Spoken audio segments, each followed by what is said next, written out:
जब आपका क्लियर हो जाता है तब तो सब आ जाते हैं सब आपको लोग हैं। कॉन्ग्रेचुलेट करने के बिल्कुल। लिए। Success is a public celebration Yes, and yes. Failure is a Failures. Private funeral. 5th attempt में आईपीएस बने, 6th अटेम्प्ट में आईएएस ऑफिसर बने, फेलियर भी फेस किया आपने, फर्स्ट टाइम में प्रीलिम्स भी क्लियर नहीं हुआ और फिर आपने 2022 में मेंस लिखा। तो ये जो पूरी जर्नी है, इस जर्नी को सस्टेन करने का जो एक प्रोसेस है वो इजी नहीं है कि आप ये जो फेज़ है चैलेंजिंग है, ये 5-6 साल उस लक्ष्य के साथ में रहना, टिके रहना, and you tend to give up. मैं अपने आप को कभी झूठा दिलासा नहीं देता था, ये कमी है, तुक है। बट ऐसे कोई स्पेसिफिक पॉइंट जो प्रीलिम्स के लिए आपने ध्यान में रखी और आप सजेस्ट करना चाहोगे? मैं एग्जामिनेशन सेंटर के बाहर खड़ा ये सोच रहा था कि 99.9% I am going to fail this prelims. I was mentally prepared, but एक थॉट क्लिक किया जो बोलते हैं कि मरना हो गया, मार के मरेंगे। मेंस की जो स्ट्रैटेजी है, आपने 4 बार मेंस लिखा, जी हाँ। तो मेंस के लिए आप क्या बोलना चाहेंगे एस्पिरेंट्स को, किन बातों का वो ध्यान रखें? मेरा एक सिंपल फंडा मैं फॉलो करता था कि right highly attacking answers. Aspirants को आप क्या एडवाइस देना चाहोगे कि फेलियर सपोज एक अटेम्प्ट दिया नहीं हुआ, हाउ टू रिकोप, स्ट्रेस को कैसे हैंडल करें? अपनी आप गलतियों को एनालाइज करो कि कहाँ क्या गलती रही है। जनरली हमारे साथ क्या होता है कि हम अपने फेलियर्स को जस्टिफाई करने लग जाते हैं। तो ऐसा कुछ डोंट्स आप कुछ बोलना चाहेंगे एस्पिरेंट को कि ऐसी कुछ चीज़ें जो उन्हें अवॉइड करनी चाहिए इस पूरी प्रिपरेशन जर्नी के दौरान? Ma'am first I would say कि B brutally honest with yourself. कभी अपने आप को धोखा मत दीजिए। धनुष उठा प्रहार कर, धनुष उठा प्रहार कर, तू सबसे पहला वार कर, धनुष उठा प्रहार कर, तू सबसे पहला वार कर, अग्नि सी धधक धधक, हिरण सा सजग सजग, अग्नि सी धधक धधक, हिरण सा सजग सजग, सिंह सी दहाड़ कर, शंख सी पुकार कर, सिंह सी दहाड़ कर, शंख सी पुकार कर, रुके न तू थके न तू, रुके न तू थके न तू, झुके न तू थमे न तू, रुके न तू थके न तू, झुके न तू थमे न तू। श्री हरिवंश राय बच्चन जी की ये प्रेरक कविता की कुछ पंक्तियां हैं जो आज मैं हमारे पास जो Shikhar ka Safar talk show with Sonal Goyal में आज बहुत ही स्पेशल और इंस्पायरिंग पर्सनालिटी आज हमारे साथ आए हैं, मैं उनको डेडिकेट करना चाहूँगी। और ये जो 2 पंक्तियाँ हैं, रुके ना तू थके ना तू, झुके ना तू थमे ना तू, ये एक्चुअली उनकी लाइफ की जो जर्नी यूपीएससी सिविल सर्विसेज को क्लियर करने की जर्नी रही, वो पंक्तियाँ उनको मैं डेडिकेट करना चाहूँगी क्योंकि विकास ने एक्चुअली में ये प्रूफ कर दिखाया कि वो रुके नहीं, थके नहीं, थमे नहीं, और अपनी जो प्रयास थे वो उनके इतने निरंतर प्रयास वो करते रहे कि आज हमारे सामने वो बैठे हैं as UPSC topper, all India rank 27, mister Vikas Kundu. I welcome you Vikas, and it is indeed my proud privilege and honor to be interacting with you. Friends, Mr. Vikas Kundu is All India rank 27 in UPSC 2025 examination result. Many congratulations to you, Vikas. Thank you, ma'am. And it is indeed my honor and privilege to be interacting with you. So thank you for sparing the time. आपकी special आप आए यहाँ पे अपने समय निकाला, उसके लिए आपका बहुत बहुत धन्यवाद। Thank you so much, ma'am. It's my privilege to interact with you and with your esteemed audience. Thank you. And especially thankful for your generous introduction with such a great poem by Harivansh Rai Bachchan sir. Thank you so much. And Vikas के intro में मैं कुछ और इनके background से related information ज़रूर add करना चाहूँगी। तो हमारे गेस्ट की जर्नी एक्चुअली ये दर्शाती है कि हमारा जो सेटबैक होता है लाइफ में, that is actually it should not be taken as a fall back, but it actually has to act as a set up. How do we overcome our failure? That will be truly reflected when we interact with Vikas on this talk show today. और विकास ने UPSC में all India rank 27 हासिल किया। उससे पहले विकास का last year selection हुआ और वो ऑलरेडी एक आईपीएस ऑफिसर हैं। Congratulations to you for that also. और विकास की जो जर्नी रही वो एक परसिवरेंस और डिटर्मिनेशन को ज़रूर हाईलाइट करती है, क्योंकि उनका जो अटेम्प्ट्स दिए, उनका 5th अटेम्प्ट में IPS में सिलेक्शन हुआ और ये 6th अटेम्प्ट में ही became an IAS officer. And Vikas Haryana से आते हैं, जींद डिस्ट्रिक्ट के पिल्लू खेड़ा गाँव। और एक जो परिवार की दृष्टि से अगर हम बात करें तो एग्रीकल्चरल बेस रहा है इनकी फैमिली का। इनके फादर एक फार्मर के रूप में और एक एग्रीकल्चर के जो उनकी पूरा फैमिली में जो ट्रेडिशन रहा उसको फॉलो कर रहे हैं, श्री करण सिंह जी। और उनकी माता वो होम मेकर हैं और विकास के एक बड़े ब्रदर भी हैं जो भी जींद में ही बेस्ड हैं। और स्कूली शिक्षा विकास ने जींद से ही की, DAV पब्लिक स्कूल से उन्होंने पढ़ाई की। उसके बाद उनका 12th में बहुत अच्छा स्कोर आया, अराउंड 94% उनके मार्क्स आए और किरोड़ीमल कॉलेज दिल्ली यूनिवर्सिटी में एडमिशन लिया। BCom ऑनर्स उन्होंने लिया और उसकी पढ़ाई पूरी की। और जब UPSC का सपना उनके मन में आया तो उन्होंने तैयारी शुरू की। और उनसे अब हम जानना चाहेंगे विकास से कि विकास की जर्नी में ऐसे क्या स्पेशल पड़ाव रहे या वो ऐसे क्या मोमेंट रहा कि जब उन्होंने UPSC के बारे में सोचा। और फिर वो जो मेहनत थी, एक बात मैं ज़रूर कहना चाहूँगी कि जींद में रहते हुए उन्होंने स्कूली शिक्षा की, फिर उन्होंने कॉलेज अपना दिल्ली यूनिवर्सिटी से ग्रेजुएशन की, फिर वो दोबारा से जींद में ही जाके उन्होंने तैयारी की। ऐसा नहीं रहा कि विकास 5-6 साल से दिल्ली में हो। उन्होंने अपने जो इनिशियल 4 अटेम्प्ट्स थे वो इनिशियल अटेम्प्ट्स उन्होंने वहीं रह के दिए। कोविड का भी समय था तो बहुत सारे चैलेंजेस थे और इन चैलेंजेस को कैसे ओवरकम किया तो आज हम उन्हीं से सुनेंगे। So Vikas, thank you so much for joining me. अब आपसे ही हम शुरू करते हैं आपकी जर्नी के बारे में। तो आपकी स्कूली शिक्षा हमने जैसे आपके इंटरव्यू में पढ़ा कि DAV पब्लिक स्कूल से आपने की जी। और आप थोड़ा सा बताएं आपका बचपन की लाइफ कैसी रही और स्कूल कॉलेज इसके बारे में थोड़ा बताएं और स्पेशली UPSC के बारे में कब आपने माइंड में सोचा कि मुझे ये एग्ज़ाम देना है, जी। इसके बारे में थोड़ा बताएं जी। So coming to my background ma'am, I belong to a family of farmers ji.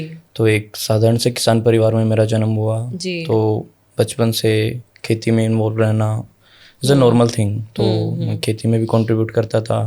Academically I was good from beginning itself. मैं स्कूल से ही अच्छा कर रहा था एकेडमिकली। तो मैंने 10th तक की अपनी पढ़ाई एक हमारे लोकल स्कूल होता था, गुरु द्रोणाचार्य पब्लिक स्कूल, वहाँ से की। Okay.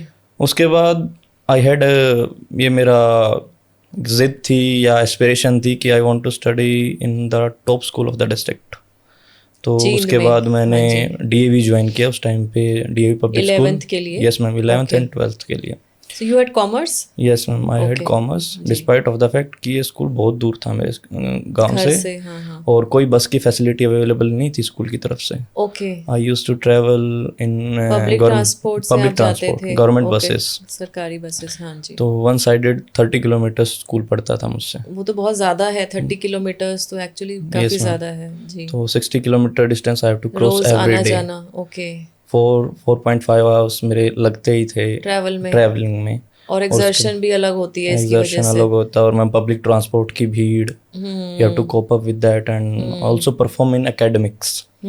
So I got a good score in +2 class, got admitted into D. तो ये पढ़ाई आपने खुद ही की स्कूल में जो था? Yes ma'am. ओके। तो I was a part of a village youth committee. वहाँ पे मेरी इंटरेक्शन होती रहती थी। हम जानते थे कि गवर्नमेंट सर्वेंट है, हाउ दे फंक्शन और कैसे वो जो जितने भी प्रोजेक्ट्स हैं, डेवलपमेंट प्रोजेक्ट्स, दे इम्प्लीमेंटेड। तो I knew about this services but इतनी क्लैरिटी मुझे थी नहीं। जब +2 में I got a good score तो घर वालों ने भी इनकरेज किया कि यू प्रिपेयर फॉर इट, आप दे सकते हैं, एकेडमिकली आर गुड। तो जब मैं KMC आया तो in KMC और in DU we have a culture of preparation for civil services. Even dedicated societies भी हैं colleges में। बिल्कुल colleges में societies हैं। तो I got more clarity about these services when I came to the college. और मैंने जो अपनी civil services की preparation है वो भी कॉलेज में ही स्टार्ट की मैम, सेकेंड ईयर से mildly, and from third year I prepared it with full dedication. Okay okay in fact मैंने थर्ड ईयर में ही अपना पहला अटैम्प्ट दे दिया था 2020 में ही, when I graduated from college. तो जब विकास आपकी ग्रेजुएशन हुई उसी के इमिडिएटली बाद आपने अपना पहला अटेम्प्ट लिखा प्रीलिम्स का। Yes ma'am. उस टाइम मुझे ध्यान है कि शायद कोविड आ गया होगा 2020 में, तो फर्स्ट वेव ऑफ कोविड जी और लॉकडाउन लग गया था, और उस टाइम शायद एग्ज़ाम भी लेट हुए थे, यस मैम। क्योंकि मई वाला अटेम्प्ट मुझे ध्यान में है कि मई वाला नहीं हुआ था उस टाइम, यस फिर लेट हुए थे एग्ज़ाम। यस मैम, तो the prelims got postpone to October, October और जो मेंस था वो got postpone to January. January. Yes, yes ma'am. Yes yes yes yes. तो there I appeared for my first prelims. Okay friends, Vikas की जो journey आप देखिए, एक बहुत पिक्यूलियर बात है कि स्कूल में कोई बच्चा, कोई विद्यार्थी अगर ये सोचता है कि मुझे अपने ज़िले के बेस्ट स्कूल में जाना है, बेस्ट स्कूल में एडमिशन लेना है, despite belonging to a very humble background, और फार्मर्स की फैमिली में पढ़ाई को लेके ओरिएंटेशन होगी, बट उतनी ज़्यादा नहीं होती है कि अगर हम कंपेयर करें विकास की, अगर कोई फैमिली ऐसी रही होती कि जिसमें प्रोफेसर्स हैं या टीचर्स हैं, वो सब चीज़ों के बावजूद भी और एक सामान्य पृष्ठभूमि से, एक ग्रामीण पृष्ठभूमि से बिलोंग करते हुए भी विकास ने ये सोचा कि उस टाइम में ही सोचा, देखिए 11th में ही, कि मुझे अपने ज़िले के बेस्ट स्कूल में जाना है, और वो स्कूल इतना दूर था लेकिन फिर भी उन्होंने उसमें एडमिशन लिया, और वहाँ पे अपनी ट्रैवल के साथ साथ अपनी पढ़ाई को मैनेज किया, खुद पढ़ाई की, कोचिंग वगैरह की ना वो लेते हुए, मदद खुद पढ़ाई करते हुए 94% उन्होंने स्कोर किया। और मुझे लगता है कि वहाँ से विकास शायद अपने ज़िले से आप शायद फर्स्ट हुए जो कि केएमसी में गए, या कुछ में से ही जाते होंगे। बहुत ज़्यादा बच्चे तो आपकी बैच में मतलब नहीं गए होंगे मुझे लगता है, क्योंकि मेरिट, क्योंकि परसेंटेज भी कितनी आती है वो डिपेंड करता है ना।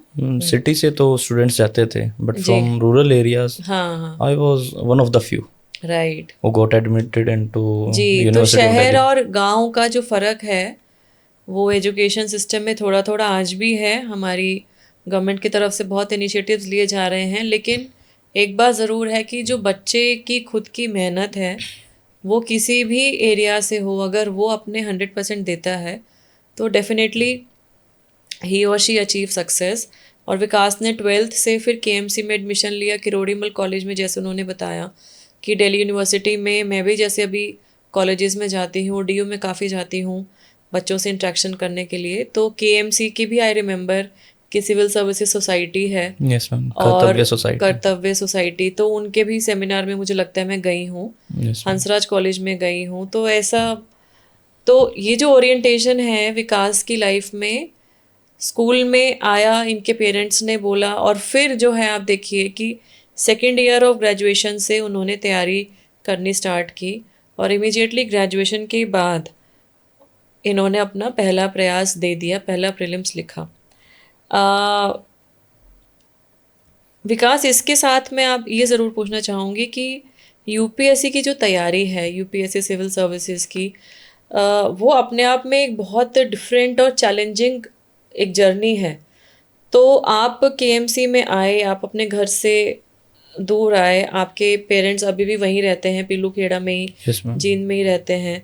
तो मैं ये ज़रूर जानना चाहूँगी कि आपके लिए घर से दूर रहना उस वक्त इमोशनली, फाइनेंशली भी मैं पूछना चाहूँगी, क्योंकि फाइनेंशली आजकल भी बच्चे ऐसे कुछ हैं जो कि रिमोट एरिया में हैं, तैयारी के लिए शहर आना चाहते हैं, नहीं आ पाते हैं। तो फाइनेंशली, इमोशनली, फिज़िकली, या इन टर्म्स ऑफ लॉजिस्टिक्स आपके लिए कैसा रहा?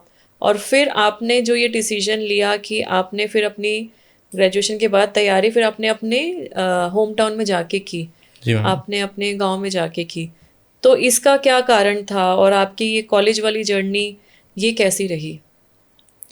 मैम, कॉलेज में I was fortunate, I got the hostel, और हॉस्टल काफ़ी हॉस्टल में थे। अफोर्डेबल था मैम हाँ हमारे जी, हाँ कॉलेज जी, का। एंड हाँ जी। When it comes to emotional support, though घर वाले इतने अवेलेबल नहीं थे, but I am blessed with the galaxy of a good friends. तो मेरे फ्रेंड्स बहुत सपोर्टिव थे, even to the last attempt they were with me. जब भी तो 4 वो फेलियर्स फ्रेंड्स मुझे लगा, सिविल्स की तैयारी कर रहे थे या बाकी किसी और प्रोफेशन में जा रहे थे वो बच्चे? Most of them are in other professions, other, but still they used to support me in any way. Right. So I'm thankful to them for this support that they provided during, I would say, most crucially in the phase of failures, the 4 failures जो मैंने देखे थे UPSC में। तो जब college over हो गया, I went back to my home town. उसका प्राइमरी रीज़न था कोविड। उस टाइम लॉकडाउन लग गया था दिल्ली में, और कॉलेज की तरफ से भी डायरेक्शन आ गई थी, क्योंकि हम हॉस्टल में थे, कुछ स्टूडेंट्स हम हॉस्टल में तब भी रुके हुए थे। तो कॉलेज एडमिनिस्ट्रेशन की तरफ से डायरेक्शन आई थी कि you vacate the hostel and go back to your homes because of the lockdown. तो फिर मैम लॉकडाउन लग गया, सेकेंड वेव आई, थर्ड वेव आई। कुछ घर वालों का भी फियर था, क्योंकि दिल्ली में थोड़ा सा ज़्यादा कोविड केसेस का आ रहे इम्पैक्ट थे आया सिटी था। में। और कुछ मैम फिर कोविड के इम्पैक्ट से जो यहाँ पे रेंट्स से इन दिल्ली देयर वाज बढ़ गए पर्टिकुलरली ना, हायर, बिल्कुल। तो हाँ जी। It became unaffordable. तो मैंने ट्राई किया था when I got to write my first mains in UPSC CSC 2022। अच्छा, आपने पहला मेंस 2022 में लिखा? 2022 में लिखा था मैंने तो, बट वो सक्सेसफुल हुआ नहीं। तो आई डिसाइडेड कि I will write mains from home itself. मैं दिल्ली आया था सिर्फ अपने मेंस लिखने आया था। सेंटर होगा आपका दिल्ली? Yes, तो ma'am, center उसकी था। वजह से आप आए थे? जी मैम। ओके। तो फ्रेंड्स, उनके लाइफ में देखिए, एक तो कोविड की वजह से सब चीज़ें सबकी लाइफ में चेंज हुई। Yes ma'am. इवन एडमिनिस्ट्रेशन में भी हम लोगों को भी आइडिया नहीं था कैसे इसको हैंडल करना है, and this all was new for everyone. और अटेम्प्ट्स के टाइमिंग भी चेंज हो गए। जी मैम। तो ये सारा अनसर्टेनिटी को कोप अप करते हुए विकास ने प्रीलिम्स लिखा, उसके बाद मेंस भी लिखा, और फाइनेंशियल कंस्ट्रेंट्स होने की वजह से घर में रह के उन्होंने पढ़ाई की। तो ये सब आसान नहीं होता। और ये जो इनकी परसिवरेंस थी, और मैं बोलूँगी कि इनकी जो इनर स्ट्रेंथ थी, शायद उसने उनको बहुत सपोर्ट किया है। एंड डेफिनेटली जैसे विकास ने बताया कि उनके फ्रेंड्स जो कि उनके लिए हमेशा अवेलेबल रहे, चाहे वो यूपीएससी की तैयारी नहीं भी कर रहे थे, लेकिन फिर भी उन्होंने उनको इमोशनल साइकोलॉजिकल सपोर्ट दिया। विकास, आपके पेरेंट्स के बारे में मैं थोड़ा और पूछना चाहूँगी कि जब क्लियर हुआ आपका, जी मैम। तो डेफिनेटली बहुत खुश हुए होंगे। तो आपके माता पिता, आपके फैमिली में जो और आपके रिलेटिव्स हैं, उनका कैसे रिएक्शन था, और उनका अदरवाइज कैसे आप मानते हैं उनका किस तरीके से सपोर्ट आपको रहा है आपकी इस पूरी जर्नी के अंदर? Ma'am, when it comes to their reaction, जब अब की बार रिजल्ट आया तो आई वाज इन एनपीए। हाँ, और मैंने घर पे IPS officer yes ma'am select हो चुके थे विकास, और ट्रेनिंग कर रहे थे। जी मैम। तो मैंने इस वाले अटेम्प्ट में घर पे नहीं बताया था कि मैंने अटेम्प्ट दिया है। अच्छा। मैंने इनको बोला था कि अगली साल दूंगा मैं। ओके। तो अभी एक अटेम्प्ट मैं स्किप करके थोड़ा सा रिलैक्सेशन और थोड़ा सा I would like to take some rest, break लेके मैं दूंगा नेक्स्ट ईयर। हाँ, करते हैं काफ़ी। जी मैम। काफ़ी ऑफिसर्स करते हैं जी। तो रिजल्ट आया तो मेरे फ्रेंड्स ने बताया कि 27th रैंक आई है। ऊपर से हमारी ड्रिल की क्लास थी मैम, परेड की क्लास होती है एनपीए में, तो 10-15 मिनट्स ही बचे थे उसमें। ओके। तो मैंने अपनी माँ को कॉल किया और कि उन्होंने बताया कि 27वीं रैंक आई है। तो माँ का ये रिएक्शन था कि कौन से एग्ज़ाम में आई, एग्ज़ाम तो दिया ही नहीं था। मैंने बोला नहीं दिया था, आप लोगों को नहीं बताया था। अच्छा। अभी आप लोग सेलिब्रेट कर लो, मुझे परेड के लिए जाना है। तो ये उनका रिएक्शन था। दे वर वेरी हैप्पी कि 27वीं रैंक आई, इतनी अच्छी रैंक आई बिल्कुल as compare to last year. और when it comes to their support, आपके पेरेंट्स, आपके friends, they are your support system, particularly in times of failures में। जब आपका क्लियर हो जाता है तब तो सब आ जाते हैं आपको कॉन्ग्रेचुलेट करने के लिए। वो एक कोट भी है कि success is a public celebration and failure is a private funeral. Right. तो जब क्लियर हुआ तब तो सब आ जाते हैं। When it comes to failure, जब आपके फ्रेंड्स और फैमिली यही आपको सपोर्ट करते हैं टू बाउंस बैक अगेन, तो उस केस में my parents were, I can say कि दे वर माय बैकबोन। बहुत इम्पॉर्टेंट है इस चीज़ को रियलाइज़ करना, और मैं मानती हूँ कि इसको रिकग्नाइज़ भी करना, क्योंकि इंसान की जो सक्सेस है वो उसकी खुद के अकेले की नहीं होती है। जी मैम। ऐसे बहुत सारे लोग हैं हमारे जीवन में जो उस सक्सेस को हम प्राप्त कर पाएँ उसके लिए वो शायद उतनी ही मेहनत करते हैं, और फिज़िकल मेहनत अगर नहीं भी कर सकते हैं तो एटलीस्ट उनका जो मॉरल सपोर्ट है वो बहुत इम्पॉर्टेंट होता है। And parents, families, the most important I feel, end of course your close friends. Yes ma'am. And success always becomes a big celebration, failure is a private funeral। तो आपकी जो जब आप लाइमलाइट में जाते हो तो सब लोग आपके पास आना चाह रहे होते हैं, लेकिन जब आप फेल होते हो या जब आपकी लाइफ में चैलेंजिंग फेस होता है यस मैम। तो लोग शायद डिसोन भी कर देते हैं। ये मैंने भी फील किया है। एब्सोल्युटली जब मैम। मेरी अपनी भी यूपीएससी की जर्नी थी तो खैर मैं तो बहुत साल पहले एग्ज़ाम लिखा, और हमारे, मैं भी एक्चुअली विकास हरियाणा से ही हमारा नेटिव है पानीपत, यस मैम। और हमारे घर में तो लड़कियों को उतना पढ़ाने का चलन भी नहीं था। मैं अपने परिवार से पहला ही ऐसा केस हूँ जिसने सोचा यूपीएससी के बारे में और सिविल सर्विसेज में आई। तो उस Yes, टाइम ma'am. में मेरा कोर फैमिली जो थी, मेरे माता पिता और मेरे सिबलिंग्स, उन्होंने मेरे साथ में हमेशा वो रहे। लेकिन बाकी होता है ना कि एक्सटेंडेड फैमिली, रिश्तेदार, तो दे विल ऑलवेज डाउट कि आप क्यों कर रहे हैं, क्या ज़रूरत है।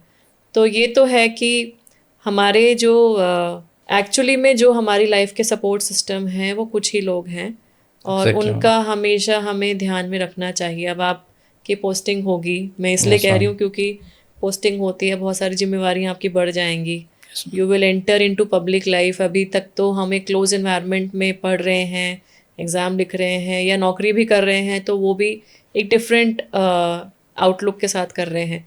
Now you will be completely into public domain. Yes, तो ma'am. उस टाइम में जो जिम्मेवारियां बढ़ेंगी, तो लेकिन इन लोगों का हमेशा ध्यान में रखिएगा। For sure, ये ma'am. ये मेरी एक एडवाइस है।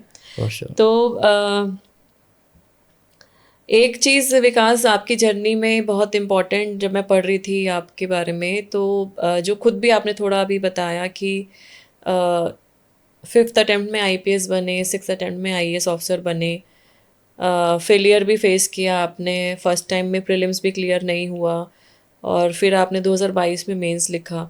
तो ये जो पूरी जर्नी है, इस जर्नी को सस्टेन करने का जो एक प्रोसेस है वो इजी नहीं है। Yes, ma'am. तो आपको क्या लगता है कि आपकी स्ट्रेंथ इसको सस्टेन कर पाए, वो ऐसी स्ट्रेंथ आपकी क्या रही कि आप ये जो फेज़ है, चैलेंजिंग है ये 5-6 साल, उस लक्ष्य के साथ में रहना, टिके रहना, and you tend to give up. तो what is your, I think what is your, you will feel कि ये आपकी स्ट्रेंथ है या जिसने आपको सपोर्ट किया? Ma'am, first of all I would say कि मेरा इनर मोटिवेशन बहुत स्ट्रॉन्ग था। I wanted to do it, I was doing it despite of the failures. मैं इस चीज़ में बड़ा बिलीव करता हूँ कि if you are met with failure, strike even harder. I used to work extra hard in the successive attempts. Right. तो उसमें एक इनर मोटिवेशन, जो आपका डिसिप्लिन है, inner discipline, I used to be brutally honest with myself. मैं अपने आप को कभी झूठा दिलासा नहीं देता था। ये कमी है तो है, I have to work on it, I have to improve on it, and I have to get better. So that was the first, I would say, factor behind my perseverance. And secondly, as I already said, कि मेरे friends और family members हैं, they kept me going despite going in the lowest phase of my life after the 4th failure. जब मैं दूसरे time interview out हुआ था 2024 सो में। आपने 4 इंटरव्यूज दिए हैं? Yes, ma'am. Okay. I have appeared for 4 interviews. So 2 interviews में अनसक्सेसफुल रहे, Yes, ma'am. 2 इंटरव्यूज में सिलेक्शन हुआ Yes, है। ma'am.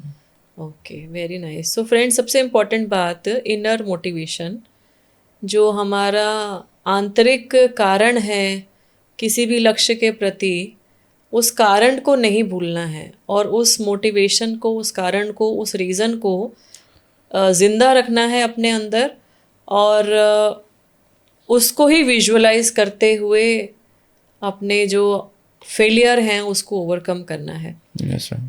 विकास, आपकी अब स्ट्रैटेजी के बारे में बात करते हैं। एग्जामिनेशन में जैसे आपका कॉमर्स आपका बैकग्राउंड रहा जी मैम। ग्रेजुएशन, और आपका ऑप्शनल आपने लिया पॉलिटिकल साइंस इंटरनेशनल रिलेशंस, तो ये क्यों लिया? और एक कैंडिडेट जब कोई ऑप्शनल सिलेक्ट कर रहा है तो उसे क्या चीज़ें ध्यान में रखनी चाहिए ऑप्शनल सिलेक्शन के लिए? हम आई बिलीव कि आपने ऑप्शनल चूज करना is a very strategic decision. आपको बहुत कॉशनरी ढंग से लेना चाहिए and variety of factors have to be thought और pondered upon before selecting your optional. So PSIR में मैंने इसलिए लिया था कि जब मैंने इनिशियल फेजेस में तैयारी शुरू की तो I developed interest in international relations. Okay. और फिर ऑप्शनल सिलेक्शन की फाइनल बात आई तो आई कंसिडर मल्टीपल फैक्टर्स कि इसमें स्कोरिंग रेंज क्या है, ओवरलैपिंग कैसी other है subjects, अदर सब्जेक्ट के साथ, जीएस में भी हेल्प करेगा, जी ऐसे राइटिंग में हेल्प करेगा, पढ़ने में इंटरेस्ट कैसा है, इंटरेस्ट है नहीं और है। जो फिलहाल में जो मार्क्स की रेंज चल रही है उसमें ऑप्शनल परफॉर्म कर रहा है या नहीं कर रहा है। तो आई वुड सजेस्ट कि आप सारे फैक्टर्स को देखते हुए अपना ऑप्शनल सेलेक्ट करिए, क्योंकि आपको हो सकता है कि सक्सेसिव अटेम्प्ट्स देने पड़े और उसमें आपका ऑप्शनल का परफॉर्म करना इज़ वेरी इंपॉर्टेंट। अगर आपका ऑप्शनल परफॉर्म नहीं करेगा तो you will not get a good rank. बिल्कुल।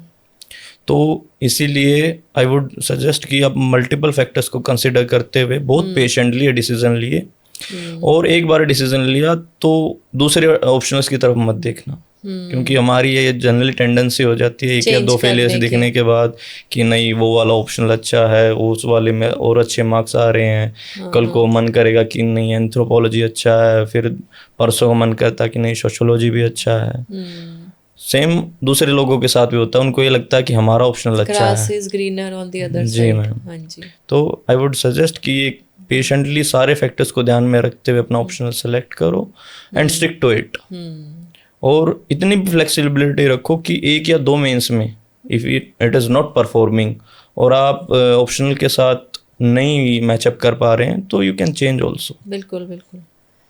फ्रेंड्स, इंटरेस्ट होना बहुत ज़्यादा आवश्यक है, क्योंकि आपको उसमें पढ़ाई में इंटरेस्ट सस्टेन करना है, और साथ ही साथ में हाँ अगर वो दूसरे सब्जेक्ट में हेल्प कर रहा है तो that is definitely a bonus. तो ये बहुत इम्पॉर्टेंट है। स्ट्रैटेजी में 3 stage wise prelims, mains and interview. तो प्रीलिम्स के लिए आप क्या एस्पिरेंट्स को सजेस्ट करना चाहोगे? प्रीलिम्स की अप्रोच कैसे रखें? ऑफ कोर्स ये तैयारी तो पूरी तैयारी है, यस मैम। आप इसको बहुत सेपरेटली नहीं कर सकते हो, बट ऐसे कोई स्पेसिफिक पॉइंट जो प्रीलिम्स के लिए आपने ध्यान में रखी और आप सजेस्ट करना चाहोगे? एक्चुअली मैम मैंने 6 के 6 प्रीलिम्स लिखे हैं और मेरी जो प्रीलिम्स की स्ट्रेटजी है it kept evolving as the paper evolved. 2021 और 2022 में my hold over knowledge was very good, तो मैं बहुत कम अटैम्प्ट लेता था जीएस में। I use to attempt around 70 questions only, और मेरा 2021 में भी और 22 में भी आई गॉट अराउंड 106 और 107 मार्क्स। तो उस टाइम मेरा नॉलेज पे कमांड अच्छा था, तो इसलिए मुझे ज़्यादा रिस्क लेने की ज़रूरत पड़ी नहीं। पर 2023 में वो चेंज हुआ, पैटर्न चेंज हुआ, जो एक प्रीलिम्स का स्टैंडर्ड पैटर्न था वो चेंज हो गया। तो आई एकोमोडेटेड माई सेल्फ कि उसमें मैंने फिर ज़्यादा अटैम्प्ट किए, क्योंकि अगर आपकी एक्यूरेसी भी लो है, अगर आप अटैम्प्ट भी नहीं लोगे तो उस केस में आप पहले ही बाहर हो जाओगे, नॉट इवन द रेस। फिर 2024 में आया, उसमें 2023 में मैं दोबारा फिर इंटरव्यू आउट हो गया, तो आई वॉज वेरी डिप्रेस्ड, तो इतना पढ़ने का मन भी नहीं करता दिया था आपने 2023 में? CSE 2023 में, उसका इंटरव्यू 24 में। राइट। तो 1 मंथ था बीच में, टाइम ज़्यादा नहीं था। टाइम ज़्यादा भी नहीं था और मैं पढ़ने का मन भी नहीं करता था, तो I used to attempt test only. वो भी कभी कभी लगा लिए तो लगा लिए, वरना वो भी नहीं लगाता था मैं। और सक्सेसिवली मॉक टेस्ट में स्कोर भी कम आ रहा था। तो 2024 का मैं प्रीलिम्स देने तो चला गया, और इसी बीच में मेरा HCS का भी रिजल्ट आया, तो मैंने उस साल HCS का भी एग्ज़ाम दिया था। Okay. वो भी 14 जून को आया था, और उसमें भी मैं इंटरव्यू आउट हो गया फिर। अच्छा, हरियाणा 16th सिविल सर्विसेज का भी एग्जाम दिया आपने? Yes ma'am. ओके। तो 14th को रिजल्ट आया था I think 14th June 14 June. And 16th को फिर अगला प्रीलिम्स था। तो तो वो माइंडसेट भी नहीं होगा आई थिंक। बिल्कुल भी नहीं था मैम। मैं हाँ, एग्जामिनेशन सेंटर के बाहर खड़ा ये सोच रहा था कि 99.9% I am going to fail this prelims. I was mentally prepared, but एक थॉट क्लिक किया जो बोलते हैं कि मरना हो गया, मार के मरेंगे। मैंने सोचा कि ये इतनी एक्यूरेसी आ नहीं रही, इतने मार्क्स आ नहीं रहे हैं, तो I will take maximum attempts. तो उस अटेम्प्ट में आई समवेयर अटेम्प्टेड 90 क्वेश्चंस। अच्छा, जी मैम। और फिर आके एनालिसिस किया तो I was comfortably clearing clearly the cut आप कर ऑफ। रहे थे। अच्छा, जी वेरी मैम। नाइस। और लास्ट अटेम्प्ट में आ गए तो I was hardly having 20 days. मैंने 1 मई को प्रिपरेशन चालू करी थी प्रीलिम्स की, और 25 पता नहीं 26 मई को प्रीलिम्स था। तो मेरा जो वही ट्राइड एंड टेस्टेड फॉर्मूला था कि अटेम्प्ट मैक्सिमम टेस्ट, रिवीजन में बहुत ही कम ले पाया उसमें भी। तो जो मैंने टेस्ट से जो अपनी स्किल इम्प्रूव की थी प्रीलिम सॉल्व करने की, वही मेरे लिए वर्क की। अराउंड 83 to 84 क्वेश्चंस मैंने उसमें अटेम्प्ट लिए थे। तो आई बिलीव कि प्रीलिम्स को सॉल्व करना is more of a skill. Right. Knowledge आपको एक लिमिटेड एक्सटेंट तक पहुंचा देगी। आपको 30 से 32 क्वेश्चन ही ऐसे होंगे जो आपको आते होंगे, और 30 से 32 question they can not get you through. बिल्कुल you have to take the risk. बिल्कुल। लिमिटेड नॉलेज के साथ आपको कैसे क्वेश्चन को सॉल्व करना एलिमिनेशन है, करना एलिमिनेशंस, है। जी। और जो अभी का पैटर्न आ रहा है उसमें यू हैव टू एनालाइज कि एग्जामिनर आपको कैसे पकड़ रहा है, आपको कैसे क्वेश्चन गलत करवा रहा है। तो you have to analyse PYQs very deeply, और किस टाइप की स्टेटमेंट में आप जाके फंस रहे हो, आप डेटा में कैसे फंस रहे हो। तो ये आपको सक्सेसिवली जब मॉक में आप प्रैक्टिस करते हो और फिर उसको डीपली एनालाइज करते हो, then you get to know about it कि आपकी स्ट्रेटजी में क्या गड़बड़ है। और हर प्रीलिम्स में मेरे पास एक स्ट्रेटजी तो होती थी कि मैंने 3 राउंड्स में I have to solve the paper. पहला round I would take an hour, और 1 घंटा या 5 मिनट में I will take first round. उसके हिसाब से आई विल डिसाइड कि मैंने आगे कितना रिस्क उठाना है। और वो डिपेंड करेगा कि क्वेश्चन या फिर पेपर कैसा है। अगर पेपर हाईली रिस्की आया है और उसमें अगर आप अटेम्प्ट लोगे तो फिर चांसेस हैं कि आप अदर साइड भी जा सकते हैं, नेगेटिव ज़्यादा हो नेगेटिव ज़्यादा हो जाएंगे। जाएंगे। Yes, yes. अगर आपके पास एक स्ट्रेटजी नहीं है तो 1 घंटा या 1 घंटा 30 मिनट तक आप स्टेबल रहेंगे। उसके बाद आप एंटर करेंगे पैनिक मोड में, और उसमें फिर जो भी क्वेश्चन आपके आगे आएगा आप सब अटेम्प्ट कर दोगे, और फिर वो क्वेश्चन लाइन से गलत निकलते हैं। बिल्कुल।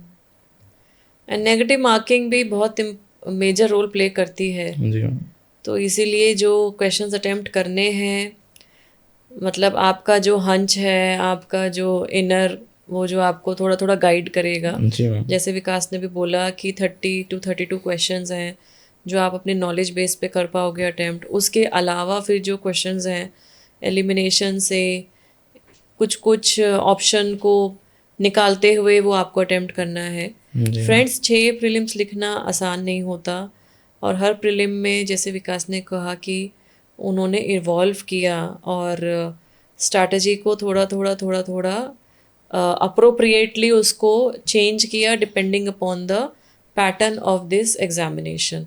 और यूपीएससी हम सबको पता है सिविल सर्विसेज का जो एग्ज़ाम है, दिस इज़ वेरी डायनामिक, और यही इसकी ब्यूटी है, और हर बार कुछ नयापन लेके आते हैं। एग्जैक्टली मम्मी, ये पॉइंट मैं बोलना चाहता था कि जिस दिन प्रीलिम्स हो मेंटली प्रिपेयर होके जाइए कि कुछ ना कुछ आज ऐसा आएगा, नया आएगा जो मेजोरिटी क्राउड को एलिमिनेट कर देगा। बिल्कुल। अगर उस दिन आपने पैनिक मोड में एंटर ना करके होल्ड योरसेल्फ बैक और उसको स्मार्टली अगर आपने डील कर लिया तो देन यू आर इन।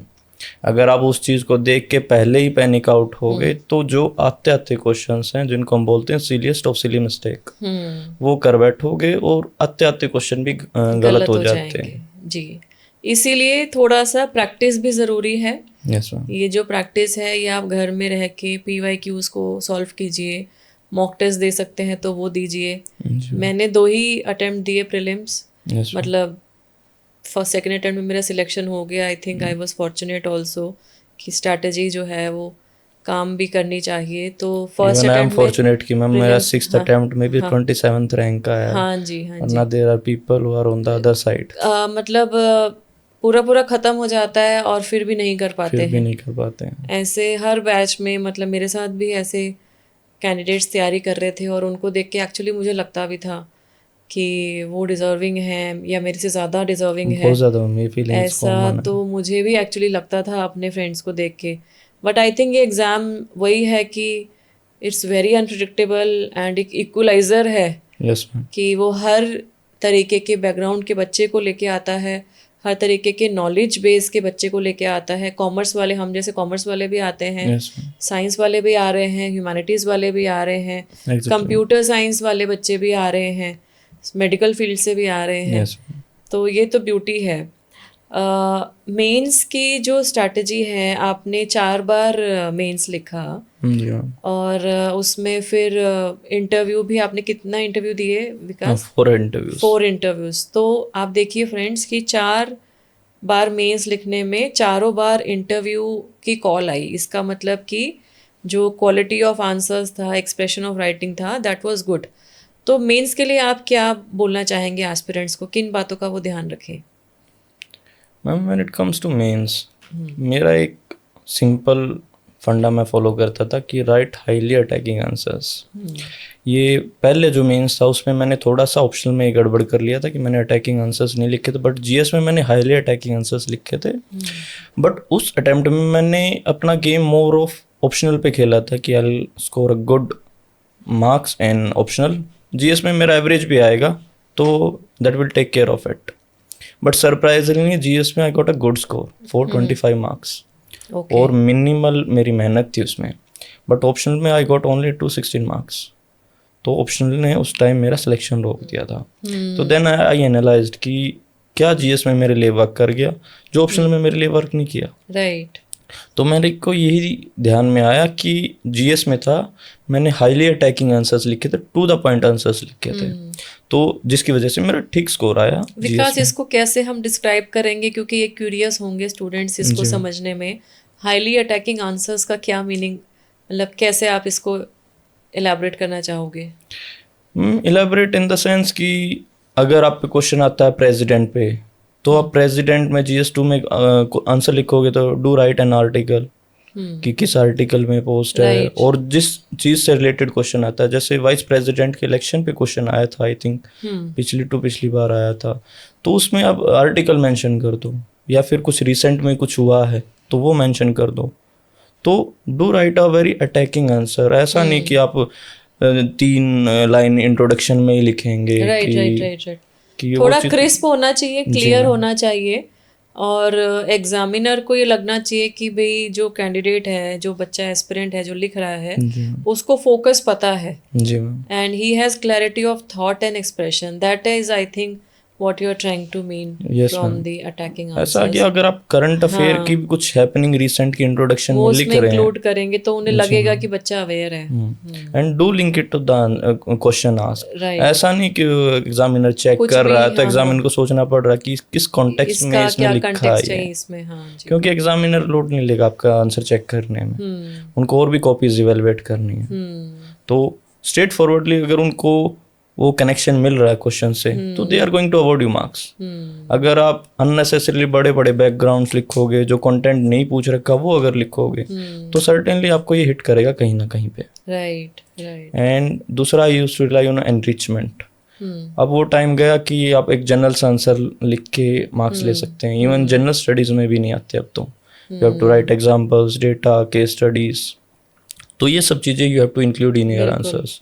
और तो वैल्यू एडिशन और कंटेंट एनरिचमेंट में तो you have to work harder. ये बहुत इम्पोर्टेंट है कि आप अपने आंसर को, मतलब बेसिक तो नॉलेज सबके पास ही होगी जो वहाँ तक आया है कैंडिडेट, आप किस तरीके से उसमें case study, example, diagrams, yes ma'am, कोई रिसेंट करंट अफेयर्स का कुछ अगर उससे रिलेटेड हो इशू से, वो सब चीज़ें कैसे आप उसके अंदर लिख रहे हैं, that is very important and that I think will come through your practice. Yes ma'am, आपने तो 4 बार मेंस लिखा। Yes ma'am. जो बच्चा पहली बार भी लिख रहा है उनके लिए मैं ये एडिशन करना चाहूँगी कि आपकी खुद की जो प्रैक्टिस है वो बहुत इम्पॉर्टेंट है एग्जैक्टली मैम। आंसर राइटिंग में और प्रीवियस ईयर क्वेश्चन पेपर्स को देखने में आप कैसा लिख पा रहे हो, क्योंकि नॉलेज होना एक बात है, जी मैम। उस नॉलेज को प्रैक्टिकली प्रस्तुत करना जी जो कि एग्जामिनर को अपीलिंग लगे, दैट इज एन आर्ट. वो एक आर्ट है, वो एक स्किल है यस मैम, और वो आपको प्रैक्टिस से ही आएगी। प्रैक्टिस से ही आती है. जी।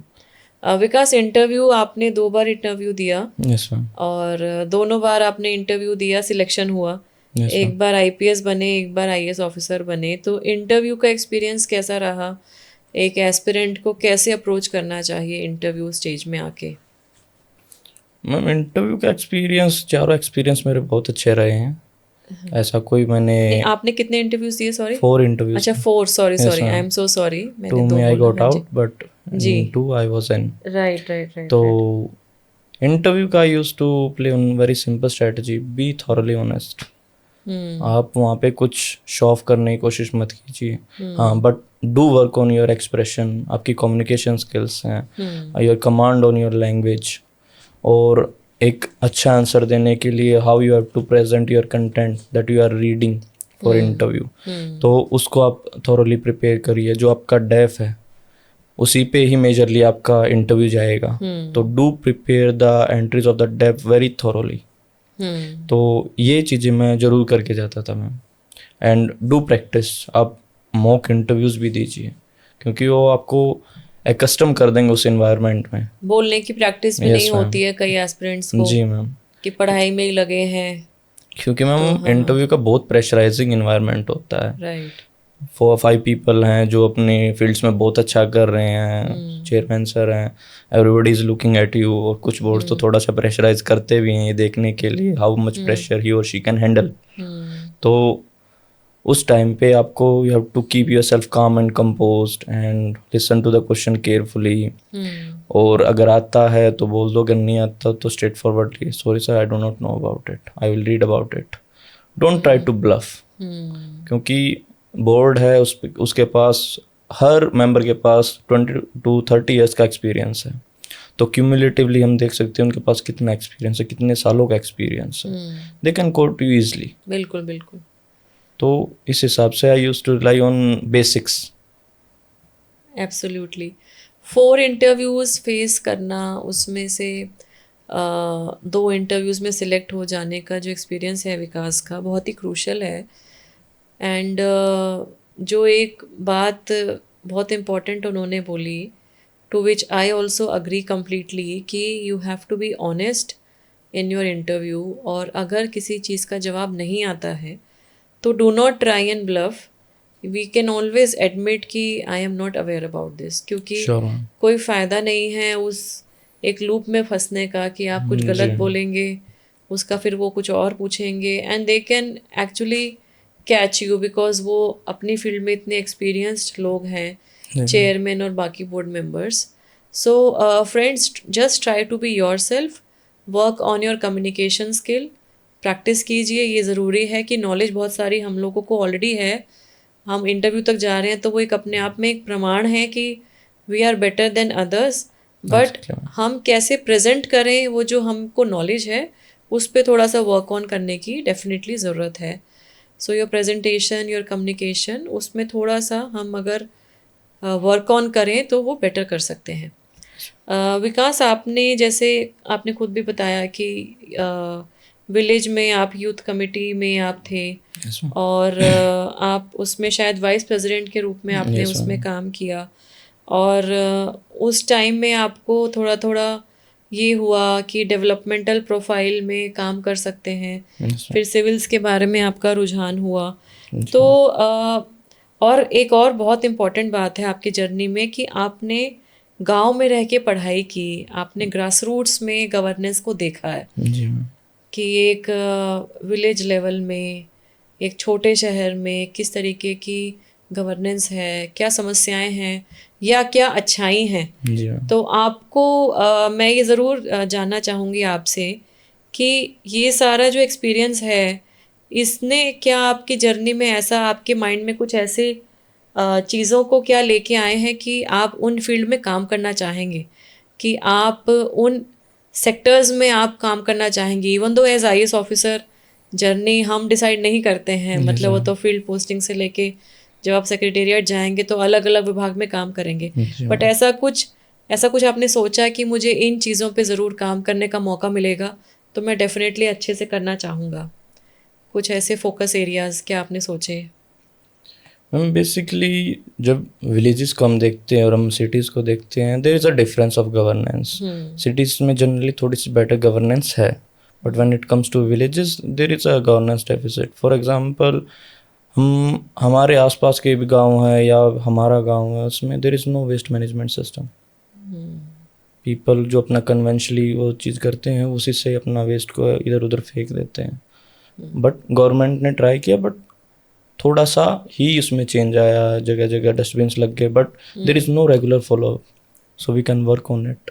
राइट. ऐसे ऐसी जो कमिटीज़ हैं विलेजेस में बनाई जा सकती हैं, जो विलेज सैनिटेशन या और भी सोशल प्रोजेक्ट्स हैं, या कुछ कल्चरल इवेंट्स होती हैं, जैसे गेम्स हो गए विलेजेस में, एनुअल फंक्शंस हो गए, they can organise, we can take help of that also.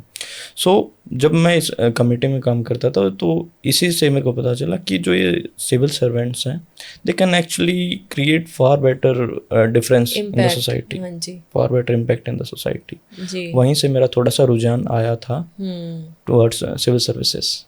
बहुत अच्छा है. और ये जो गवर्नेंस का आपका जो फर्स्ट हैंड एक्सपीरियंस है, ये डेफिनेटली आपको हेल्प करेगा in framing, in execution of policies, और Yes, ma'am. जितने भी फ्लैगशिप प्रोग्राम्स हैं सरकार के, Yes, ma'am. जो है, जो आपने जैसे सोशल मोबिलाइजेशन की बात की, Yes, तो ma'am. हरियाणा में जब मैं थी तो बेटी बचाओ बेटी पढ़ाओ कैंपेन, क्योंकि हम सबको Yes, ma'am. पता है कि किस तरीके से हरियाणा के गांव में पेट्रियार्की डोमिनेट करती आई है. Yes, ma'am.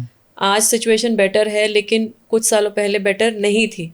Yes, ma'am. और लड़कियों की शिक्षा को लेके इशू था, लड़कियों के ma'am. जन्म को लेके इशू था. जी मैम. तो ये सारे चीज़ों में, और हरियाणा ही नहीं, हर स्टेट में अपना एक अलग सेटअप है, एक सोशल ma'am. इकोसिस्टम है. तो उसको यूज़ करते हुए एक ऑफिसर कैसे अपनी प्रोग्राम्स को इम्प्लीमेंट करे, ये भी एक बहुत इम्पॉर्टेंट टूल हो सकता है कम्युनिटी मोबिलाइजेशन का. Exactly, ma'am. And that if you are aiming to do that would be really very very helpful for you. Exactly, ma'am. Ji.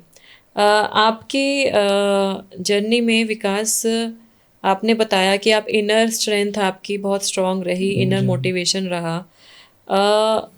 Aspirants अपने आप को मेंटली स्ट्रांग रखने के लिए, क्योंकि सेटबैक आते हैं, उसके लिए वो और क्या कर सकते हैं?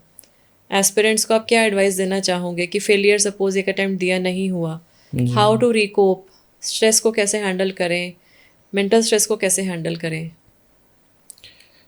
बेसिकली आई वुड से कि मैम एक पॉजिटिव एटीट्यूड लेके चलो, अपनी आप गलतियों को एनालाइज करो कि कहाँ क्या गलती रही है. जनरली हमारे साथ क्या होता है कि हम अपने फेलियर्स को जस्टिफाई करने लग जाते हैं कि मैंने तो इतना किया तब भी नहीं हुआ, system I used to work a lot hard. है. एक कोट है कि सर्टेन टाइम्स ये सफिशिएंट नहीं होता कि you are working your best, you have to do what is required. What is required, yes. We are not here to become PhD scholars. Yes, ma'am. We have to clear this examination. जी ma'am. तो उस हिसाब से ही do analysis कि क्या कहाँ क्या गलती रहेगी. B brutally honest with your self. अगर कुछ गलती कर रहे हो तो कर रहे हो. For example in my case, मेरा ऐसे मैम थोड़ा सा वीक था. ऐसे राइटिंग? ऐसे में मैम. ओके. 4 मेंस मैंने लिखे, इतना अच्छा स्कोर मेरा नहीं आया. फर्स्ट ऐसे में आई गॉट 87 मार्क्स, बट उसमें मैंने थोड़ा सा टॉपिक में इंटरप्रिटेशन में गड़बड़ कर दी. Okay. In second mains I got only 60 marks. 60. Okay. उस साल सिर्फ और सिर्फ ऐसे ने मेरा सिलेक्शन काफी लो है, काफ़ी लो. जीएस और ऑप्शनल ने काफ़ी अच्छा परफॉर्म किया था. थर्ड टाइम और वर्क किया इस पे, still I got 93 marks, but इसने मेरा सिलेक्शन नहीं स्पॉइल किया. रैंक आ गया मेरा 288. This time I got 105. Okay. तो कहीं ना कहीं बैक ऑफ द माइंड में मुझे पता था कि ये पोर्शन मेरा वीक है, बट मेरी स्ट्रेटजी में ये था कि ये मेरे और मार्क्स को, जो और सब्जेक्ट्स में परफॉर्मेंस है, उसको डैमेज ना करे. दो कि मेरा इसमें बेस्ट स्कोर ना है, बट ये damage control I have to do. तो I used to work on it, on that strategy itself. Right. मैं अपनी स्ट्रेंथ पे खेलता था. I used to work a lot harder on GS, on optional. ऐसे का मेरे को पता लग गया था कि despite working very much hard, ये मेरा इतना परफॉर्म नहीं कर Average ही रहा, रहेगा। एवरेज ही रहेगा। तो I was mentally prepared for it, but मैंने उसको कॉम्पनसेट करने की कोशिश करी कि I will compensate it through higher marks in GS and optional. Right. तो ऐसे ऐसे अगर आप अपना एनालिसिस करोगे then you will get to know कि आपकी क्या गलतियां हैं, और उसी से ही फिर you will come out with a better version of yourself, refined version of your self.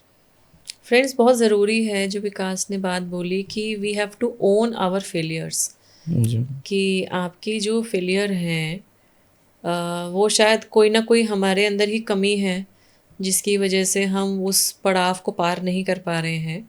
और साथ ही साथ एक और बहुत इम्पॉर्टेंट बात है कि फेलियर को एनालाइज करके और उसमें स्ट्रैटेजी को हम किस तरीके से बनाएं कि हमारी जो स्ट्रेंथ है उसको हम लिवरेज करें और जो वीकनेस है उसको मिनिमाइज करें, मिनिमाइज करें। है ना। तो मिनिमाइज करते हुए मतलब एवरेज स्कोर उसमें आ जाए और स्ट्रेंथ जो हमारा कोर है उसमें हम कैसे अच्छा लेके आएँ ताकि ये बैलेंस आउट हो जाए। Yes ma'am. तो ये फ्रेंड्स बहुत ज़्यादा ज़रूरी है। और ये मैं ज़रूर इसमें बोलना चाहूँगी कि ये जो स्ट्रैटेजी है या ये जो रीवर्किंग है ये आपको खुद के लिए खुद ही करनी पड़ेगी। आपके टीचर्स, गाइड जो भी हैं, मेंटर्स हैं, वो हेल्प ज़रूर कर सकते हैं, बट एक ऑनेस्ट एनालिसिस आपके खुद की तरफ से किसी भी एग्ज़ाम में आप दे रहे हो सब जगह ये बहुत ज़रूरी है। Yes ma'am. विकास, हॉबीज़ की बात करते हैं। आपके डैफ में लिखा आपने strength training yes ma'am. And HIIT which is high intensity interval training. Yes ma'am. तो फिज़िकल वर्कआउट आप कितना समय देते थे इसमें अपनी तैयारी के दौरान? और हॉबीज़ से स्पेसिफिकली आप एस्पिरेंट्स को क्या बोलना चाहेंगे कि हॉबीज़ ज़रूरी हैं हमारे फिज़िकल और मेंटल वेलनेस के लिए या नहीं है, या क्या बोलना चाहेंगे इसके बारे में? Ma'am to be very honest, जब मेंस की प्रिपरेशन करता था तब तो मैं नहीं करता था, तब नहीं हो पाता था, नहीं हो टाइम पाता था मैम, Right. टाइम ही नहीं। अभी तो प्री और Right. मेंस के बीच में टाइम और भी स्क्वीज कर कम दिया हो गया यूपीएससी है, ने। 2 महीने के एक लगभग एक है। महीने कम हो गया। पहले सितंबर में स्टार्ट होता था मेंस, अराउंड 15th ऑफ सितंबर। राइट। अब की बार शायद से August. 17th और 18th ऑफ अगस्त है। हाँ, पिछली August बार है, भी yes. 23rd ऑफ अगस्त को चालू हुआ था। Right right. तो उसमें एटलीस्ट मुझे इतना टाइम time नहीं है मिला, नहीं, हाँ। बट पीपल करते हैं, 2-2.5 महीने। वो रिफ्रेश कर देता कईयों को। बट इन माय केस मैंने कोशिश करी थी, बट वो नहीं, फिर दैट्स ओके। हाँ थकावट कर देता था, फिर नींद आती थी, फिर इतना अच्छा ग्राइंड नहीं हो पाता था मेंस Right, में। You have to work a lot harder, you have to prepare lot of things. आपको ऑप्शनल प्रिपेयर करना है, कंटेंट प्रिपेयर करना है, you have to write 14-15 the घंटे। टेस्ट। हाँ हाँ हाँ। तो मैं उस टाइम पे तो मैं नहीं करता था, but I used to make sure कि जिस दिन मेंस ओवर होगा the next day I will hit the gym. Start करेंगे, जी। ओके। तो मेंस के टाइम में मैं चाय भी ज़्यादा पीता था, चाय कॉफ़ी, तो इसलिए वेट भी पुट ऑन हो जाता था। तो I used to work on my physical fitness after mains. Okay. But ये हॉबीज़ का लाइफ में अदरवाइज होना बहुत इम्पोर्टेंट है, बिल्कुल मैम। क्योंकि अब आप जैसे वर्क प्रोफाइल में आप एंटर करेंगे जिसमें definitely it will be more challenging, stress भी बहुत आएगा और फिजिकल बर्नआउट ऑन फील्ड भी होगा जी मैम। और मेंटल स्ट्रेस भी आएगा, मेंटल चैलेंजेस भी आएंगे। तो उसके लिए जो भी हॉबी हो एस्पिरेंट्स के लिए मैं यही बोलना चाहूँगी, कुछ ना कुछ अपनी लाइफ में रिलैक्स करने के लिए ज़रूर होना चाहिए। कुछ लोग हैं जिनका मूवी देखना एक हॉबी है, right. And they pursue it regularly even in mains. I have seen people, हाँ हाँ वो बोलते हैं कि 1 घंटा हमको हमने रिफ्रेश कर देखना देता था है। तो देखा ही है, जी कि या हाँ। कोई यूट्यूब चैनल है जो वो देखते हैं जी regularly. Ma'am. Basically you have to have something जो आपको एक डोपामाइन Relax इफेक्ट करे। देगा, हाँ हाँ आपको रिलैक्स करेगा माइंड को। Yes. वरना आप ओवरलोडेड रहते हैं इंफॉर्मेशन से या हार्ड वर्क से पूरा दिन। अगर आपके पास कुछ ऐसा है दैट इज गुड। मैं म्यूजिक सुनती थी। यस मैं रात को पढ़ती थी तो बट डोंट ओवरडू एनीथिंग। हाँ हाँ। तो किशोरदा के गाने मैं बहुत सुनती थी और वो मुझे मतलब बहुत यही है कि वो it actually relaxes you, because ऐसी बहुत सारी चीज़ें हैं जो आप किसी से डिस्कस नहीं कर सकते हो, यस वो आपके दिमाग में घूमती रहती हैं बार बार। Exactly ma'am. तो उसके लिए ये ज़रूरी है। विकास, एक डिस्कशन हमेशा रहता है और ये एक क्वेश्चन भी एस्पिरेंट्स के मन में होता है कि ये एग्ज़ाम की तैयारी कब तक करें। एंड सपोज़ कुछ नंबर ऑफ अटेम्प्ट्स उन्होंने दिए और नहीं हो रहा है, तो ये डिसीजन लेना कि हम क्विट कर दें या ऑल्टरनेटिव करियर की तरफ जाएं। और उसके साथ साथ ये भी एक डिस्कशन का पॉइंट हमेशा रहता है कि क्या प्लान भी होना चाहिए और प्लान बी है या नहीं है किसी के पास, तो ये सारी चीज़ें एस्पिरेंट कैसे सोचे। तो पहला तो इसमें यही मैं आपसे पूछना चाहूँगी क्वेश्चन कि व्हेन टू डिसाइड कि उन्हें अब इस एग्ज़ाम से बाहर जाना है, कुछ और लाइफ में करना है। और दूसरा है कि प्लान बी, कि क्या आपका कोई प्लान बी था और क्या एस्पिरेंट्स को प्लान बी रखना चाहिए। Ma'am actually to be very honest मेरा कोई प्लान भी नहीं था, okay. And I faced this disadvantage I would say after my 4th attempt. जब मैं बाहर हो गया था 4th अटैम्प्ट में इंटरव्यू आउट हो गया था, तो उस टाइम पे मैंने अपनी आगे की पढ़ाई भी रोक दी थी। आई did not enrol into post graduation, और यहाँ पर मैं अपना फुल एफर्ट लगा रहा था। जी जी। I did not get clear नहीं सक्सेस हुआ था जी। तो वो टाइम थोड़ा सा मेरे लिए बहुत टफ था, बहुत टफ था, मेंटली बहुत टफ था कि अब हर क्या डायरेक्शन करना से लग रहा कि आप घिर गए हो अब क्या चारों तरफ करना से, है। जी व्हाट टू डू नाउ। जी जी जी। तो आई वुड हाईली से कि अपनी आगे की जो पढ़ाई है, पोस्ट ग्रेजुएशन है या फिर पीएचडी है, आप उसको कंटिन्यू रखिए अलोंग विद योर प्रिपरेशन। अगर आपके पास कोई प्लान भी है, डू कीप इट, और उसको आप कंसिडर करिए अगर 3 या 4 अटेम्प्ट के बाद आपका नहीं हो रहा है तो, क्योंकि फिर आप कंक्लूडिंग अटेम्प्ट्स में आ जाएंगे, और कंक्लूडिंग अटेम्प्ट्स में काफ़ी हाई प्रेशर होता है, बहुत हाई प्रेशर होता है। और अगर आपके पास एक अच्छा प्लान भी है तो आपको रिलैक्स भी करता है, वो आपको इतना लोड नहीं देता, तो आप एक रिलैक्स माइंड से अपना अटेम्प्ट दे पाते हैं। अब की बार मेरे पास आई वॉज एन IPS, तो इतना प्रेशर मेरे ऊपर था नहीं। Already you are into yes ma'am, service. Yes ma'am. तो वो आपको थोड़ा सा सूद करेगा और थोड़ा सा काम रखेगा, and that would help you in performing better in your exams. तो एक प्लान भी होना is a good thing I would से। मैंने ये गलती कर ली थी, आई वुड सजेस्ट कि एस्पिरेंट ना करें। बहुत ऑनेस्ट कॉन्वर्सेशन विकास के साथ हमारी हो रही है, एंड बहुत जेन्युइन रिस्पॉन्सेज विकास हमें दे रहे हैं। और जो उन्होंने एक्चुअली फ्रेंड्स जो अपनी जर्नी में रियलाइज़ किया, जो सीखा, वही चीज़ें वो बता रहे हैं। It's not any kind of flowery kind of a portrayal of what life is. क्योंकि ज़िंदगी जो है वो एक एग्ज़ाम तक सीमित नहीं हो सकती है। मैं हमेशा एस्पिरेंट्स को ये बात बोलती हूँ कि ये एग्ज़ाम सिर्फ एक पड़ाव है आपकी इस पूरी जर्नी का, जो जर्नी आप एस्पायर करते हो कुछ एक मकाम हासिल करने के लिए। और वो मकाम क्यों हासिल करना चाह रहे हैं? क्योंकि शायद आप अपने देश के लिए वो उस तरीके से योगदान देना चाह रहे हैं, इसलिए सिविल्स में आना चाह रहे हैं। लेकिन मान लीजिए 3-4 अटेम्प्ट में भी कुछ नहीं हो पा रहा है, तो आप सालों साल तो नहीं लगे रह सकते हैं। तो वो एक किसके बारे में ज़रूर सोचें एस्पिरेंट्स, ये मेरी तरफ से भी एडवाइस हमेशा रहती है। और ये मैं बहुत स्ट्रांगली मैं इस बात में बिलीव भी करती हूँ कि this exam is not end of everything. It is definitely a very esteemed service, बहुत इम्पॉर्टेंट प्लेटफॉर्म देता है हमें। लेकिन अगर नहीं हो रहा है तो कुछ सोचिए कि आपको अगर ये चीज़ करनी है तो आप किस और माध्यम से कर सकते हैं। मे बी कोई और कॉम्पिटिटिव एग्ज़ाम दे सकते हैं, या कोई पार्ट टाइम जॉब शुरू कर सकते हैं, या कोई आप फ्यूचर के लिए अपने कोई आप पोस्ट ग्रेजुएशन वाली या एज अ रिसर्च स्कॉलर कोई आप अपनी कोई पढ़ाई करना चाहें तो वो ज़रूर कुछ ना कुछ साथ में रखें। उससे फॉल बैक करियर ऑप्शन आपको कहीं ना कहीं दिखना शुरू हो जाता है। और फिर जो है आपको लगता है कि लाइफ में ठीक है अगर हमने ये, और यूपीएससी की जो पढ़ाई है वो वेस्ट नहीं जाएगी। ये जो पढ़ाई हम यहाँ जो कर लेते हैं ना, मैं कॉमर्स की बच्ची थी, जैसे आप कॉमर्स के स्टूडेंट रहे, जब मैं ये पढ़ाई कर ही रही थी तभी मुझे इतनी चीज़ें रियलाइज़ हुई कि मैंने इन सब चीज़ों के बारे में कहीं पढ़ा ही नहीं। बहुत लिमिटेड नॉलेज थी हमारी, और ये तैयारी के अंदर इतना हम पढ़ लेते हैं कि वो नॉलेज कहीं ना कहीं तो काम आएगी ही आएगी। कहीं ना कहीं आपके करियर में, दूसरे करियर में, दूसरे सर्विस में ज़रूर आपके काम आएगी।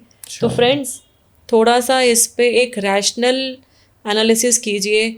और एक बात और मैं बोलना चाहूँगी कि सोशल मीडिया पे बहुत सारी रील्स हैं आजकल। अनफॉर्चुनेटली पिछले 4-5 सालों से तो बहुत ज़्यादा क्रेज़ हो गया है कि they are glorifying this service to an extent which practically it is not. तो प्लान भी हमारी पूरी जर्नी में एक काइंड ऑफ सपोर्ट सिस्टम भी बन सकता है। और कुछ स्टूडेंट्स का ये एप्रीहेंशन भी रहता है कि अगर वो प्लान भी रखेंगे तो शायद वो मेन गोल से डेविएट कर जाएं। लेकिन मैं ये नहीं मानती कि आप मेन गोल से आप हट जाओगे।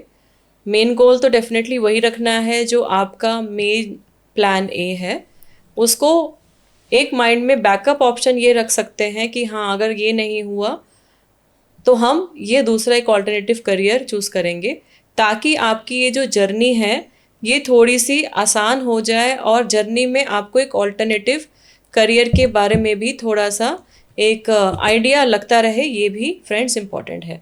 I would like to add something to it. Yes yes yes, Even plan B के साथ साथ do not restrict yourself to UPSC only. बिल्कुल। जो आपके स्टेट PCS हैं, HCS हो गया, UP PCS हो गया, या फिर असिस्टेंट कमांडेंट का हो गया, स्टेट सर्विसेज CAPF का। हैं या सेंट्रल बाकी सर्विसेज जी हैं। Ma'am, do appear in them. जी अगर आप इनमें अपीयर करेंगे they will add value to your preparation. HCS UP PCS जो आंसर राइटिंग आप वहाँ करेंगे that is going to help you.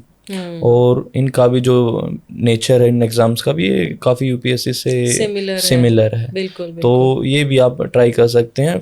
सो जो मैंने भी इनिशियली ये गलती की थी, मैंने भी थर्ड अटेम्प्ट जब मेरा UPSC में हो गया था तब मैंने HCS के जो अपने अटेम्प्ट वो देने चालू किए थे मैम। में आपने अपीयर करना शुरू किया। जी मैम। तो अगर आप HCS या स्टेट PCS में आप एक अच्छा रैंक निकाल लेते हैं that is going to add to your confidence, और ये आपको इनेबल करेगा कि आप UPSC के जो अटेम्प्ट होंगे वो और भी कॉन्फिडेंस से देंगे। बिल्कुल बिल्कुल, ये फ्रेंड्स बहुत इंपॉर्टेंट है। विकास ने जैसे अपनी जर्नी में भी बताया कि उन्होंने हरियाणा सिविल सर्विसेज का भी एग्ज़ाम लिखा, उसको क्लियर किया, और साथ ही साथ में और भी कॉम्पिटिटिव एग्ज़ाम हैं जो हम दे सकते हैं। तो क्योंकि आप ऑलरेडी पढ़ रहे हैं, कॉम्पिटिटिव एग्ज़ाम की तैयारी कर रहे हैं, तो they also supplement you in terms of your training for writing the examination. Vikas, बहुत सारी आपने स्ट्रैटेजी शेयर की और बहुत लंबा आपका एक्सपीरियंस रहा जर्नी को लेके, तो ऐसा कुछ डोंट्स आप कुछ बोलना चाहेंगे एस्पिरेंट को कि ऐसी कुछ चीज़ें जो उन्हें अवॉइड करनी चाहिए इस पूरी प्रिपरेशन जर्नी के दौरान, वो चीज़ें क्या ना करें? Ma'am first I would say कि B brutally honest with yourself. कभी अपने आप को धोखा मत दीजिए। अगर आप उस लेवल का एफर्ट कर रहे हैं, उस लेवल का एनालिसिस या उस लेवल का स्टडी कर रहे हैं, then it is going to be possible. अगर आप सेल्फ डिसेप्शन करने लगेंगे that is not going to help. ये आपको डिसेप्शन में ही रखेगा। सेकेंडली आई वुड से कि अपनी फिजिकल, मेंटल और इमोशनल हेल्थ का बहुत ध्यान रखिए। ये तैयारी काफ़ी चैलेंजिंग है, डेली आपको पढ़ना पड़ेगा, daily you have to show up, और फेलियर्स भी आपको कई बार फेस करना पड़ता है। तो अपनी मेंटल, फिजिकल और इमोशनल हेल्थ का बहुत ध्यान रखिए। इवन सोशल हेल्थ का भी। Do remain in touch with your parents, with your friends. वो एक बार मैंने ये लूज आउट कर दिया था, बट मेरा कुछ फ्रेंड्स के साथ फिर भी मैं टच में रहा था। तो एक सोशल जो आपकी लाइफ है तो उसको आप बिल्कुल बरकरार रखिए। So these are some dos and don'ts. Right, so be honest to your self, और फिज़िकल मेंटल हेल्थ पे भी ध्यान देना फ्रेंड्स बहुत ज़्यादा ज़रूरी है। आपका विकास हमारे देश के युवाओं के लिए, या जो भी ये एपिसोड देख रहे हैं, चाहे सिविल्स की तैयारी कर रहे हो या कुछ और एस्पिरेशन हो लाइफ में, उनको आप क्या मैसेज देना चाहोगे? उनको अपनी लाइफ के लिए क्या मैसेज आप देना चाहोगे? I would say कि do your best in whichever field you are working, or you are aspiring to work or anything you want to achieve. So give your best and contribute your back to your society. Must contribute. क्योंकि अगर आपका selection होता है, किसी अच्छी post पे आ जाते हैं, आप कुछ और अच्छा बिजनेस एंटरप्राइज करते हैं, then it's your moral duty to contribute back to the society, to contribute to the nation. So उस केस में don't be selfish and do give back to the society.